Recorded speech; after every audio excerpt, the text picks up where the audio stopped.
The more and more that I hear about the Biden administration, the more that I realize that it was a crime ring that was being perpetrated on the United States. You're about to hear about two divers. I've got local news from down there. Two divers that Trump just pardoned. Yes, technically, yes, they did break the law. They weren't attempting to break the law. What they were attempting to do was free some sharks that, when they called the proper authorities, nobody knew that this was anything other than a screw, or that it had to be an illegal fishing operation. If you contact the proper authorities and the proper authorities don't have the information and this looks bad, you try to help. This is what these two fishermen did. Then it turns out that the proper authorities did not have the information. So this led to them being arrested and going through and gone getting a federal charge put on the record. Thankfully, Trump has pardoned them, but let's let you hear all of it. Howdy, y'all. This is Paul, the Redneck Thinker. What we have here is a channel to communicate. I want you folks to be thinking by the time you leave my videos. Why? Because I'm tired of people talking via what other people tell them to think. So, watch my video and enjoy the chance to think for yourself.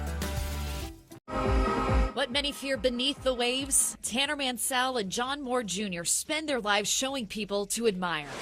In August of 2020, they were leading a shark diving tour off the coast of Jupiter when Mansell said he spotted something unusual. Something red in the distance all alone. And I remember just being, asking John, just being like, hey, what do you think that is? It was a buoy attached to a long line. 19 sharks were hooked, including these tiger sharks. So was a protected Goliath grouper. Pulling in the line, and then it would be like a line with a hook, right? And then that would be attached to a shark, and we keep pulling in the line and another line with a hook. Mansell says Moore immediately called law enforcement, including FWC and NOAA. No one seemed to know what it was or what to do, so they acted, freeing the sharks and bringing that long line to shore. We're in contact with law enforcement. We're doing the right thing. We're doing the best thing that we know to do. And we thought we were, uncovering a crime. But it turned out the long line was part of a permitted federal research operation, one of only 5 like it in the country, according to Mansell. My heart just sank, and I was like, oh my gosh, I've never been the kind of person that would ever intentionally do,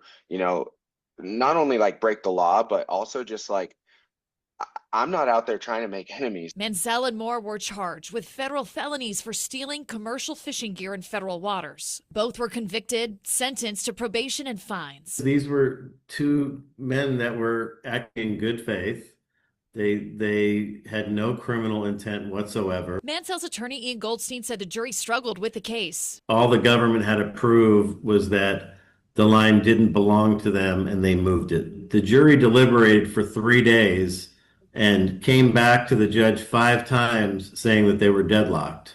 Goldstein and Moore's attorney, Mark Seidels, tried to appeal to the 11th Circuit Court and lost, but not without Judge Barbara Lagoa writing sharp words against the prosecutor, Thomas Watts Fitzgerald, for bringing the case in the first place, calling the case troublesome and criticizing Watts Fitzgerald for determining that this case was worth the public expense of a criminal prosecution and the lifelong yokes of felony convictions rather than imposition of a civil fine. She's never heard of, a criminal that called to report what they were doing in real time. That opinion even caught the attention of the Cato Institute, a D.C. think tank. You never have federal judges or judges at all naming prosecutors like that. So that should tell you something. Mike Fox with Cato presented the case before the House Judiciary Committee in May. The juror sent 7 notes to the judge begging for a way to acquit before reluctantly convicting Moore and Mansell. Just a month after this, the men got the letter, a full presidential pardon. A White House spokesperson told us, quote, President Trump has made clear that lawfare against any American citizen has no place in this country. The administration will always stand against egregious government overreach. I think that it really is like the coolest way that it could have been resolved. The pardon wipes away the felony. Moore and Mansell say it gives them their life back. I have massive respect for that. For 4 years, the Biden administration pulled stuff like this. If you're an American citizen, the Democratic Socialist of America Workers' Party did this to everyday Americans. While they gave all our money and all our support to everybody but Americans, they gave it to the enemies of America. All these illegal immigrants, these criminal migrants that have committed so many crimes, starting with crossing the border illegally, to identity theft, to all the violent crimes that they commit. We have spent our money to make China better. We have done so much to prop up China. We gave billions of dollars to Iran to fund Hamas and the Houthis so that they would attack us and Israel and others.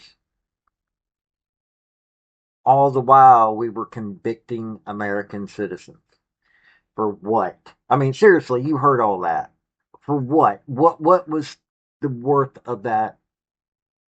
And that was taxpayer dollars wasted. Seriously, it was taxpayer dollars wasted.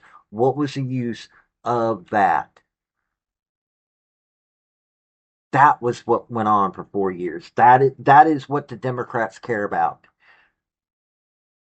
Until we knock the Democrats out of power, until we take away all their power, they are going to do nothing but continuously hurt this country. They did so in the 1860s. They did so well before the 1860s. They have done so every year since then.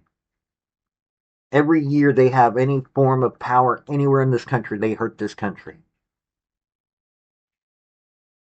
Now, am I saying that the Republicans are that much better? No. Quit thinking that I'm not holding that I don't want the GOP held responsible for the stupidity they do. But let me tell you something: the Democrat Party is everything bad that I can imagine, and I've dealt with them, and I've dealt with some of their power brokers.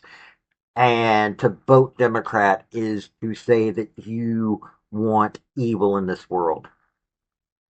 I have dealt with the KKK.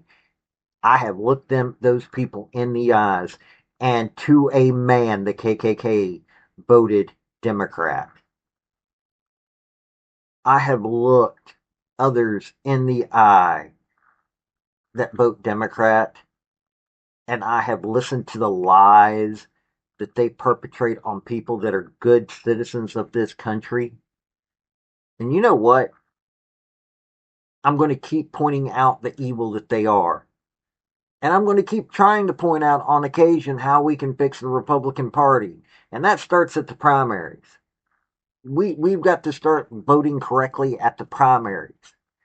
But let me tell you something. We can't keep voting in a party that will convict people that were trying to do good. Seriously, these two guys were trying to do good, and you give them a federal criminal record. That is how stupid and how desperate the Democrat Party is. But hey, that's just my thoughts on it. This has been Paul, the Redneck Thinker. Y'all have a good day now. Bye. So, folks, that's the story that I wanted to bring you on this video. And I just wanted to say thank you again for coming by.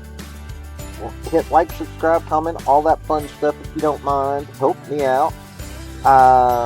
So, y'all have a good day now. Bye.